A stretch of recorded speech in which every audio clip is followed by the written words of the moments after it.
저정치 인터뷰 더불어민주당 수석대변인 박범계 의원 나오셨습니다. 박범계 의원님 안녕하세요. 네, 반갑습니다. 안녕하세요. 네, 바쁘실 텐데 여기까지 와주셔서 감사합니다. 네, 불러주셔서 감사합니다.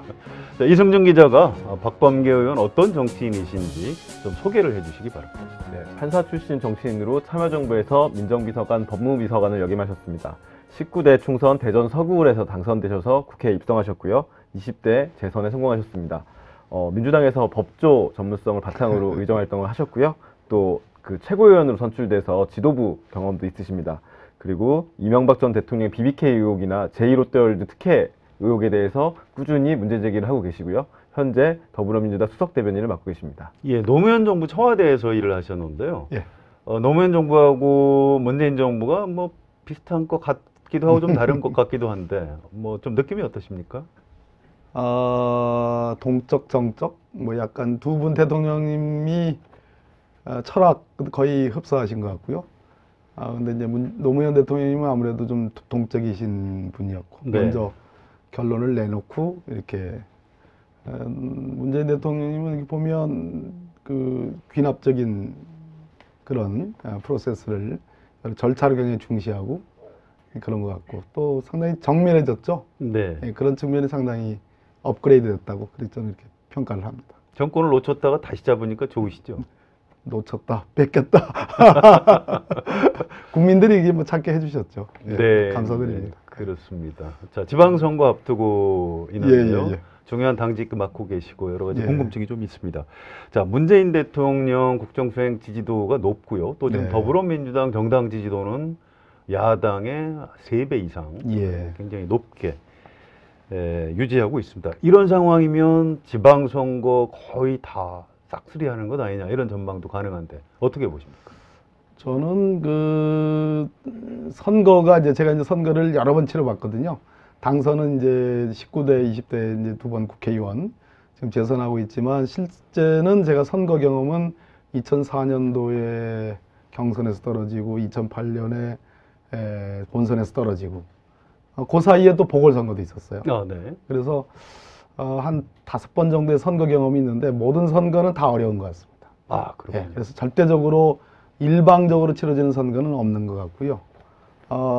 더군다나 항상 그 보수냐 진보냐를 떠나서 우리나라에서는 어떤 야당에 조금 더 국민들이 조금 더 도와주려고 하려는, 그래서 견제와 균형을 좀 해내 가려고 하는 그런 관성이 있거든요. 그런 측면에서 저는 이번 6.13 지방선거가 문재인 대통령 지지율이 워낙 높고 우리 민주당의 지지율이 50% 전후로 이렇게 높긴 하지만 그렇게 뭐 호락호락하고 만만한 선거는 아니다, 그렇게 생각을 합니다. 네, 쉬운 선거는 없다. 예, 그렇습니다. 그런 말씀이시고요.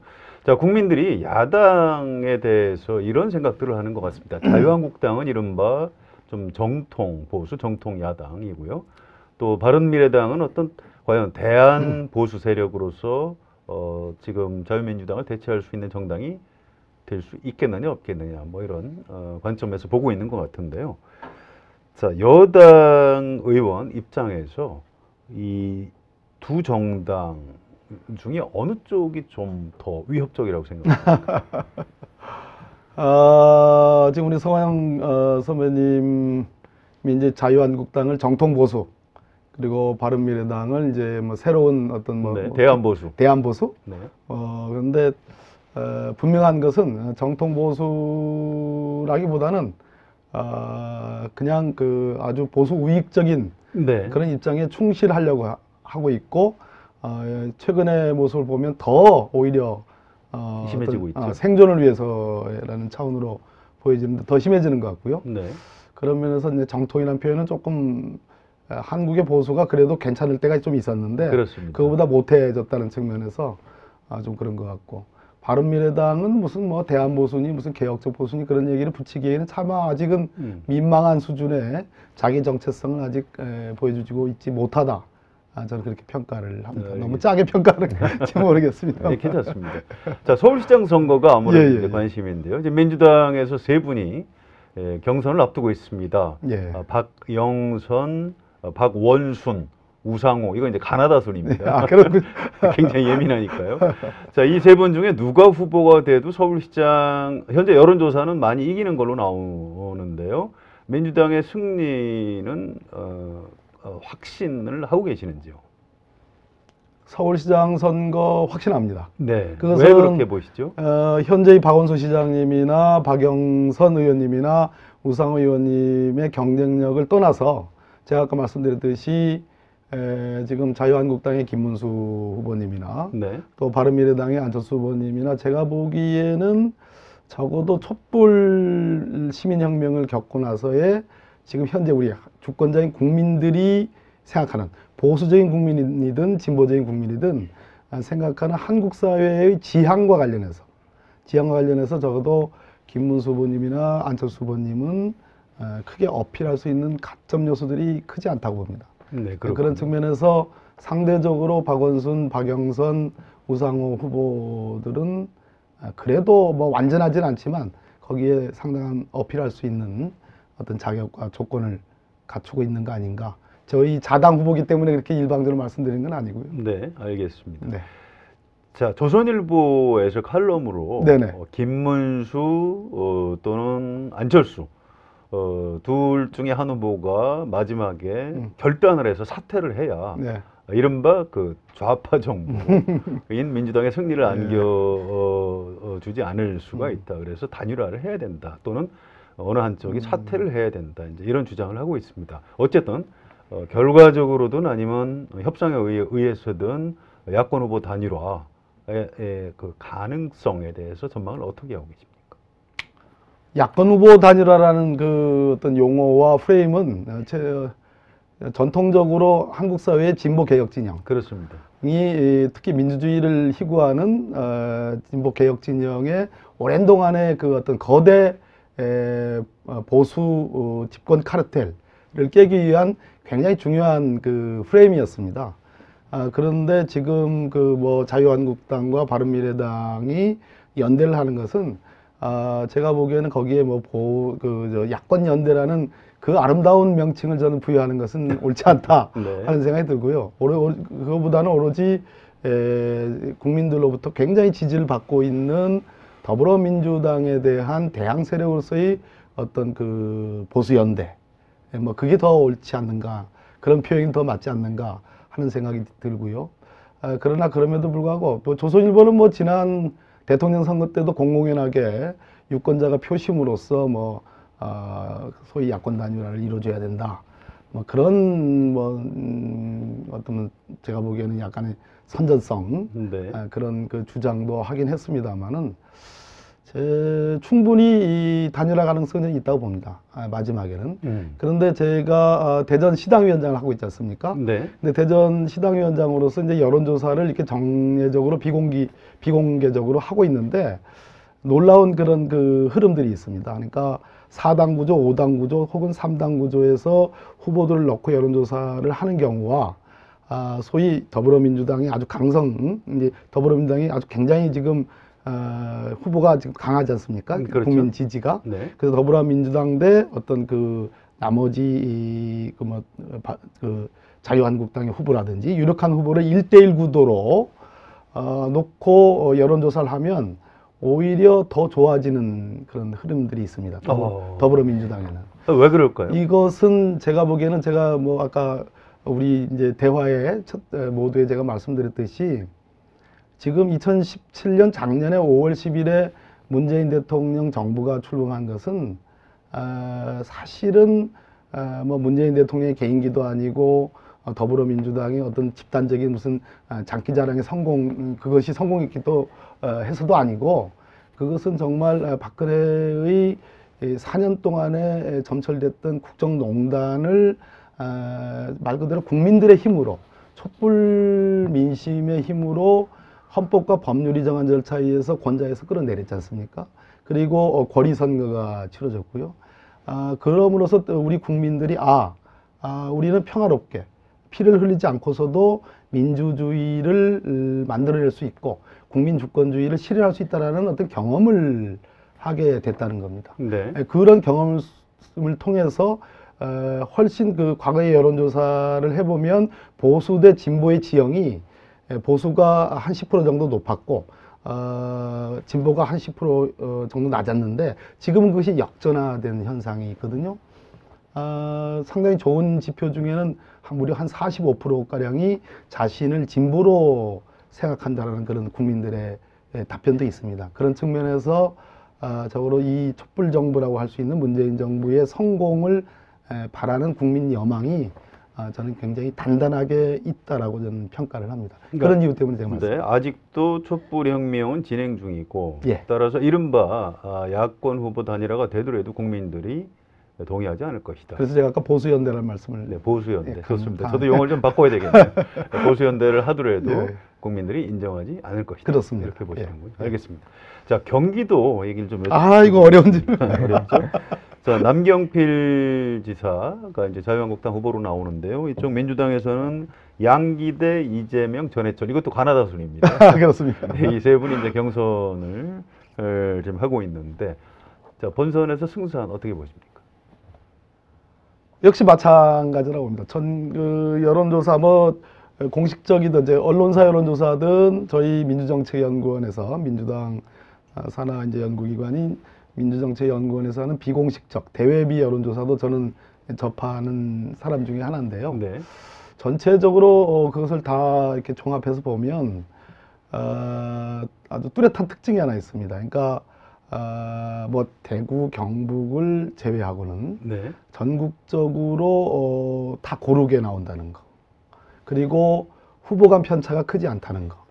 더불어민주당 후보 누구를 대입을 해도 고르게 자유한국당 혹은 다른 당 후보를 압도하는 그러한 지표들이 일관되게 나오고 있습니다. 이거는 아까 제가 계속 반복해서 말씀드리는데요. 결국은 지금 남북 정상회담이라든지 북미 정상회담을 앞두고 한반도의 그런 불어닥친 어떤 신냉전을 완전히 깨고 새로운 어떤 패러다임이 지금 평화와 어떤 그 국제 화해의 또 어떤 한반도 화해의 새로운 패러다임 속에서 국민들이 상당 부분 문재인 정부의 성공과 정착을 희구하는 그러한 의지가 크다, 열망이 크다. 경기도지사 선거도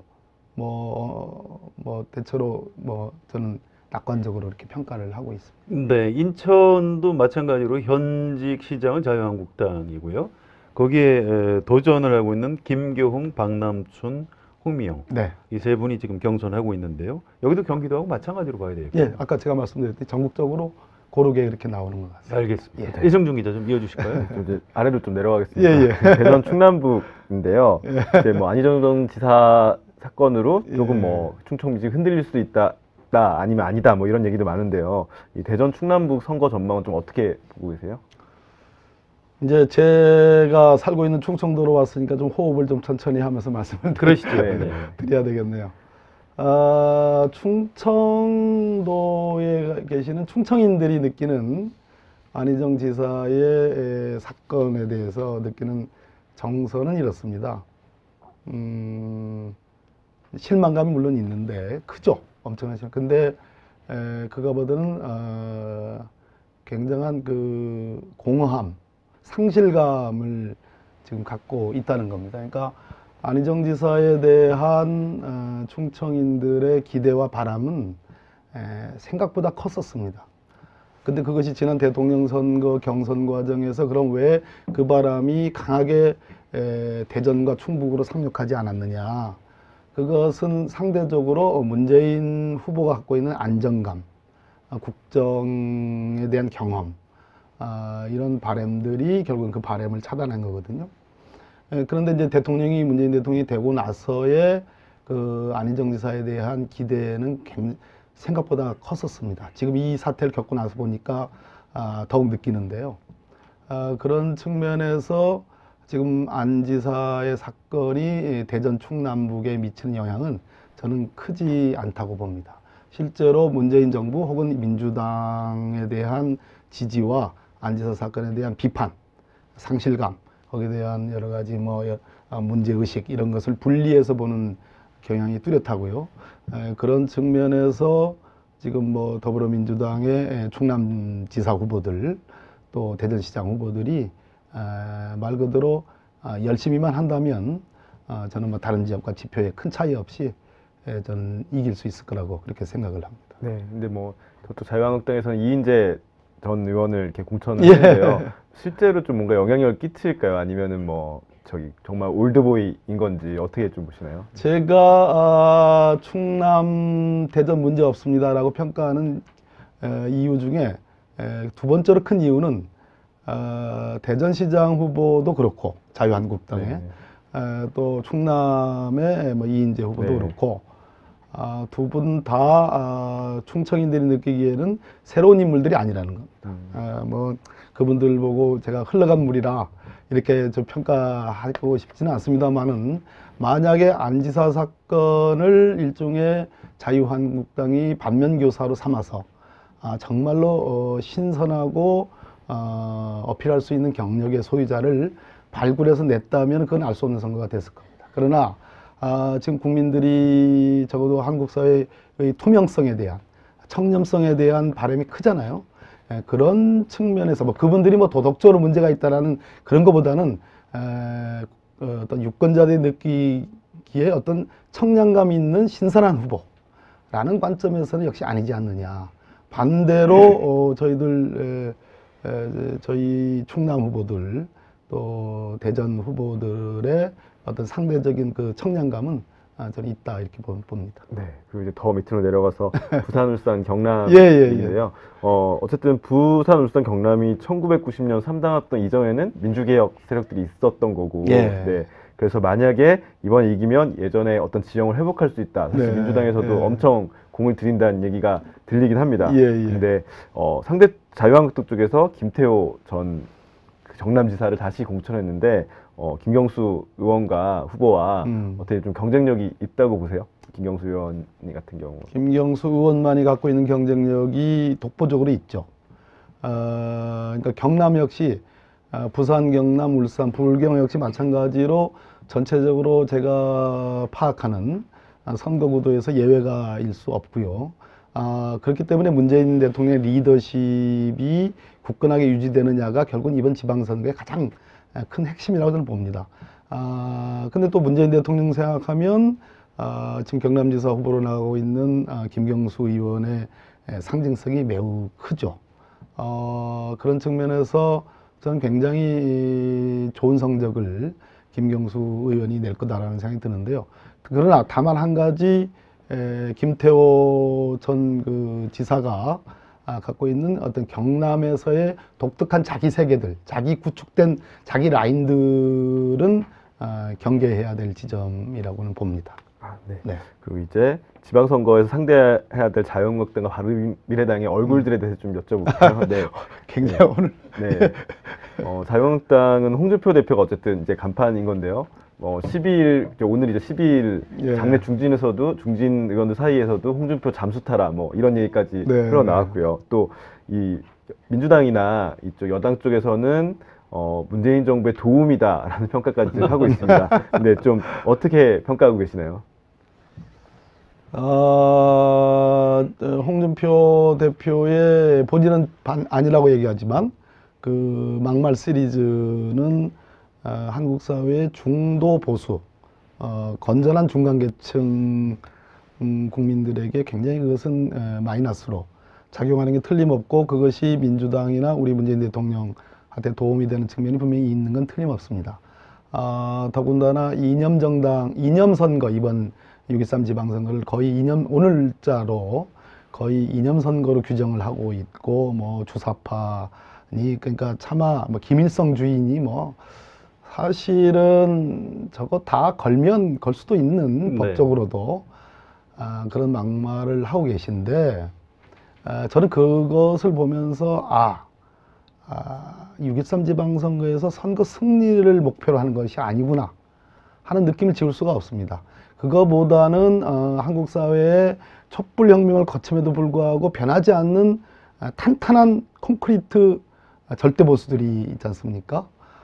그 부분에 대해서 분명히 바른미래당과 차별성을 분명히 하면서 2등 선거를 확실한 2등 선거를 목표로 하는 거 아닌가, 또는 선거 이후에 어떤 불어닥칠 본인에 대한 여러 가지 책임 소재를 사전에 지금 차단하려는 거 아닌가 하는 생각도 들고, 그럼에도 불구하고 홍준표 대표가 그럼 더불어민주당을 도와주는 질문이냐, 그런 차원에서 다른 측면을 말씀드리면, 그럼에도 불구하고 자유한국당 내에서는 홍준표만한 리더십과 강인함을 갖고 있는 사람이 없다는 게 문제입니다. 네.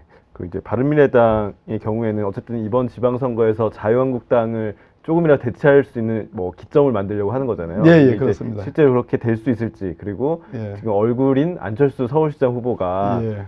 영향력을 끼칠 수 있을지 좀 어떻게 평가하세요? 저는 안철수 대표님을 모시기도 했습니다. 제가 우리 당 대표. 같은 정당이시죠. 예, 새정치민주연합 그렇습니까요? 시절. 네. 정치인이 성장해가는 그 과정은 확실히 정치적 DNA를 타고나서부터 갖고 태어나는 분도 있긴 있습니다. 그러나 대개는 후천적으로 훈련되고 그런 것이 사실이거든요. 과거를 통해서 뭔가를 배우고, 그 배운 것이 경험으로 축적이 되고, 그것이 현실을 분석하는 능력으로 재고가 되고, 그래서 미래에 대한 전망, 미래 가치가 이렇게 생겨나는 거거든요. 저는 안철수 전 대표 후보에게 그러한 어떤 그 개인사로서의 어떤 정치적 로드맵과 DNA가 있는가 하는 것에 대한 상당한 의문을 갖고 있습니다. 너무 잔인하게 지금 제가 말씀드리는 거 아닌가? 아닙니다. 인터뷰이기 때문에 솔직하게 말씀해 주시는 게 가장 중요합니다. 정치 현안이 몇 가지 예. 궁금한 게 있습니다. 우선 김기식 금융감독 원장, 오늘 청와대에서는 이제 이게 과연 다른 기관의 예산으로 해외 출장을 가는 게 어떤 문제가 있는 건지 선관위에다가 좀 문의를 하겠다. 예. 근데 상식적으로는 이걸 선관위에다 왜 물어보는지 지금 잘 납득이 안 가는 측면도 좀 있습니다. 아무튼 김기식 원장이 뭐 법적으로야 뭐 무슨 문제가 없겠습니다만, 우리나라 이제 법 중에 가장 무서운 게 국민정서법인데 말과 행동이 좀 다른 것 아니냐, 이런 비판 때문에 여론조사에서도 사퇴하는 게 좋겠다, 이런 여론이 꽤 많이 나오고 있는데, 자, 이 문제 어떻게 풀어가야 될까요? 우리 성완용 선배가 가장 중시하는 게 국민정서법이죠. 그렇습니다. 저는 판사 출신이니까 국민정서법 중요하죠. 중요하지만 우리나라 또 뭐 법치주의 국가니까 실정법적 근거들이 있어야 되는 건데, 네.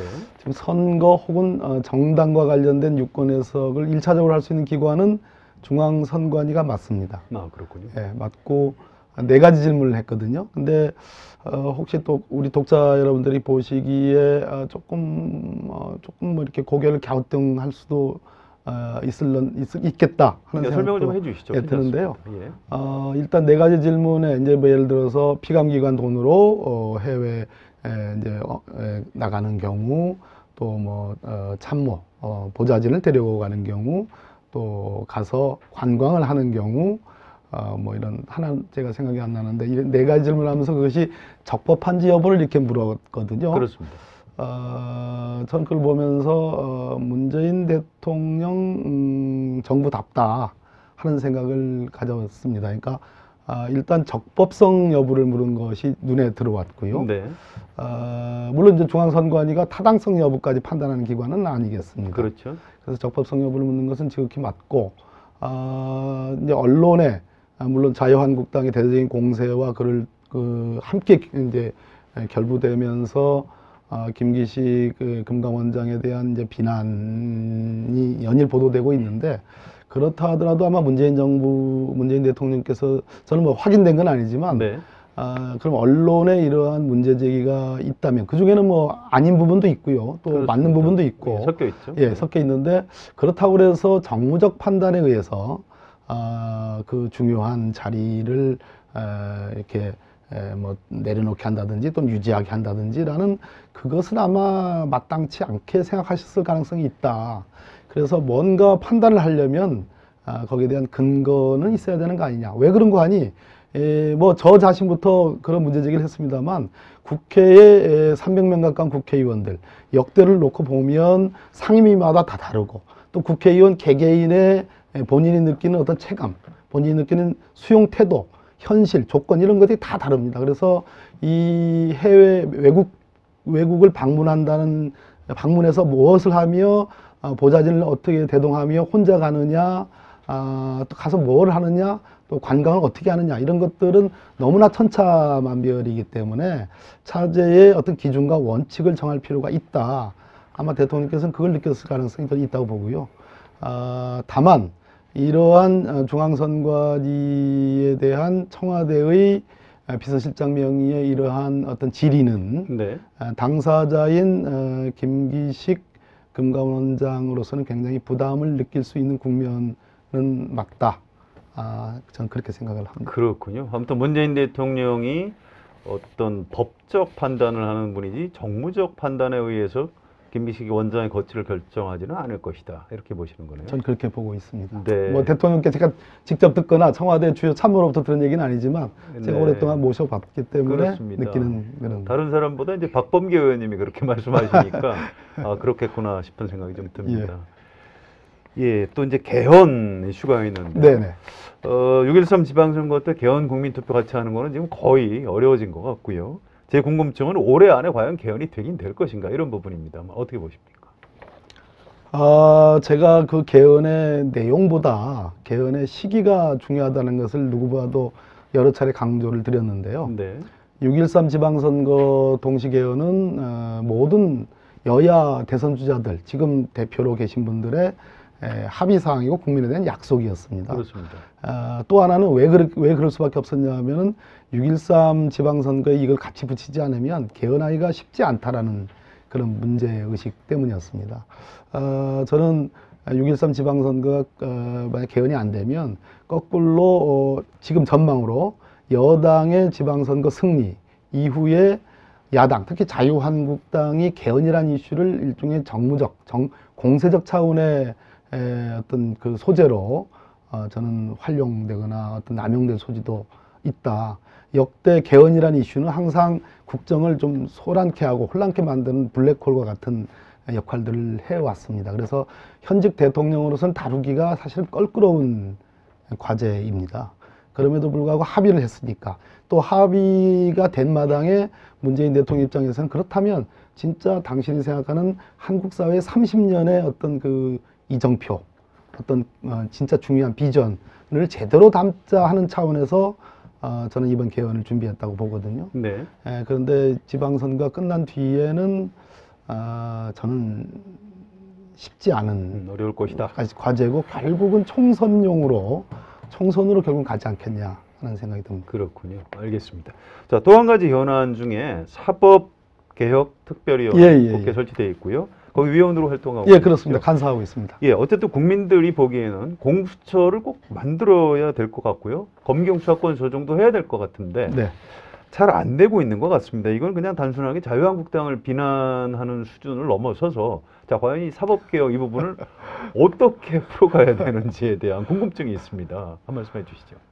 전가의 보도가 좀 있으면 좀 한번 참 듣고 싶은데요. 그럼에도 불구하고 저는 검경 수사권 조정, 저희들은 6월 말까지로 되어 있습니다. 그렇죠. 그래서 6.13 지방선거 전에 정부가 상당 부분 지금 그 법무부하고 안행부가 두 장관이 여러 차례 만나서 거의 합의에 가까운 정도로 접근을 했지만 그래서 발표할 정도까지는 이르지는 못했습니다. 아마 지방선거 이후로 미뤄지지 않을까 예측은 그렇게 하고 있는데요. 모르겠습니다. 근데 그렇게 되면 한 보름 정도 저희들에게 시간이 있거든요. 저는 사개특위에서 선거 결과에 딱 달려 있는 건데요. 뭐 여당이 진다면 그건 상상할 수 없는 여러 가지 후폭풍들이 있는 거고요. 지금 전망대로 여당이 이긴다면 저는 그 공수처와 특히 검경 수사권 조정이 상당 부분 진척이 돼서 합의가 될 가능성이 높고 그 검경 수사권 조정 합의의 어떤 힘이 결과적으로 공수처 도입에 굉장한 큰 레버리지로 작용할 가능성이 좀 높다. 제가 뭐 너무 낭만적인 긍정적인 어떤 전망이 있는지는 모르겠습니다만 네. 현재로서는 그렇게 뭐 생각을 하고 있습니다. 네, 자유한국당이 더 선거를 혹시 지면 더 막 화가 나서 안 해줄 가능성이 완전 빗장 수비를 하는지는 모르겠습니다만 글쎄요, 뭐 예측하기 그 대목이 굉장히 어려운 대목인데요. 그렇군요. 네. 홍준표 대표의 리더십이 저는 뭐 계속 가기가 쉽지 않지 않겠느냐, 진다면. 네. 그러면 상대적으로 적어도 검사 출신 당대표만 아니면 네. 상당히 이 사법개혁에 대한 그것은 김성태 원내대표조차도 야, 그거 필요해 사석에서 얘기합니다. 아, 그렇군요. 그러면 타협의 공간이 열릴 수도 있을 그럴 수 것이다. 있다고 봅니다. 이렇게 말씀하시고요. 자, 이승준 기자. 네, 이제 뭐 개인적인 질문 한두 가지만 드릴게요. 뭐 여기 오신 분들한테 거의 공식 질문이나 마찬가지인데 정치인으로서의 꿈 있잖아요. 여기 오신 분 중에는 뭐 대통령이 꿈이라고 하신 분도 있고, 그렇습니까? 네, 아니면 뭐 자기의 철학과 가치를 말씀하시는 분도 있는데 이제 예. 박범계 의원님의 정치적인 꿈은 좀 어떤가요? 네. 꿈은 항상 꾸죠. 꾸고 어릴 때의 꿈이 판사가 되는 것이 꿈이었다면 제가 판사직을 벌일 때 이제 노 대통령 후보를 돕기 위해서 이제 법복을 벗었는데 그때 꿈이 있습니다. 근데 그 꿈을 이루기 위해서 차근차근 준비를 해왔고 늦게나마 국회의원이 됐고 재선을 하면서 뭐 나름 이렇게 뭐 인정받는 그런 국회의원이 됐는데요. 중요한 것은 저는 뭐 어떤 자리보다는 제가 하고 싶은 일들에 대해서 명확한 제 어떤 주관적인 어떤 판단과 설정이 있습니다. 그래서 그 일에 대한 일을 성취할 수만 있다면 뭐 어떤 길도 마다하지 않겠다 그런 생각들은 갖고 있습니다. 네. 그리고 앞서 법무부 장관 하마평에도 오른 적이 있으셨잖아요. 근데 앞으로 어쨌든 기회는 있으니까요. 그 법무부 장관의 앞서 말씀하신 것처럼 어떤 그런 뭐 꿈이나 그런 게 있으신지. 네. 그래서 이승준 기자님이 밀어주면 힘이 있을지 모르겠으나, 네. 마찬가지입니다. 저에게 검찰 개혁은 숙명과도 같은 지상 과제였거든요. 2003년 노무현 대통령이 만나 이제 대통령 모시면서 문재인 민정수석 역시 모시면서 제가 감히 그분들과 이렇게 같이 뭐 동렬해서 말씀드린 건 아닌데 두 분 대통령님 또 따라가는 저 역시 검찰 개혁에 관해서는 저는 우리 국가 사회 과제로서는 가장 큰 과제가 아닌가 하는 생각 갖고 있고 그 과제를 뭐 달성만 할 수 있다면 뭐 자리의 문제는 저는 아니라고 생각합니다. 네. 그리고 마지막으로 다 여기 오신 분 다 여쭤봤던 건데요. 정치를 하면서 가장 좀 보람 있었던 순간을 한 가지만 좀 꼽아주시면. 네. 늘 보람이 있었습니다. 단 한 번도 후회한 적은 없었고요. 왜냐하면 제가 정치에 입문 동기가 계획에 의해서 뭐 출마를 준비하고 이런 방식으로 한 게 아니고 진짜 2002년 10월 18일 생각지도 못한 일을 접하고 욱하는 마음에 그 당시 지지율 14%의 문재인 노무현 후보 지지선을 하면서 제 정치 인생이 시작이 됐거든요. 그래서 하루하루가 뭐 저는 지금까지는 비교적 즐겁게 보람 있게 그렇게 지금까지 왔습니다. 겸연쩍네. 네, 좋은 답변인 것 같습니다. 예, 감사합니다. 뭐 여러 가지 뭐 정치 현안 예민한 질문에 대해서 예. 정확하게 솔직하게 답변해 솔직하게 주셔서 말씀드렸습니다. 예. 감사드리고요. 예. 자, 우리 독자 또 시청자들께 마무리 인사를 좀 부탁드리겠습니다. 네, 우리 성환용, 제가 뭐 개인적으로 선배님이라 부르고요. 또 이승준 기자님 두 분이 진행하는 우리 한겨레 TV 이 프로그램에 처음 나왔습니다. 이렇게 불러주셔서 감사드리고요. 한겨레 독자 여러분, 뭐 늘 생각하시는 그 모습 그대로 박범계 의원의 그 의정 활동 그렇게 일관되게 하겠습니다. 많이 지켜봐 주시고 잘하는 부분이 있으면 격려해 주시고 혹시 잘못하는 부분이 있으면 따끔하게 이렇게 깨우쳐 주시면 고맙겠습니다. 오늘 즐거웠습니다. 저정치 인터뷰 오늘은 더불어민주당 박범계 의원과 함께했습니다. 여러분 감사합니다.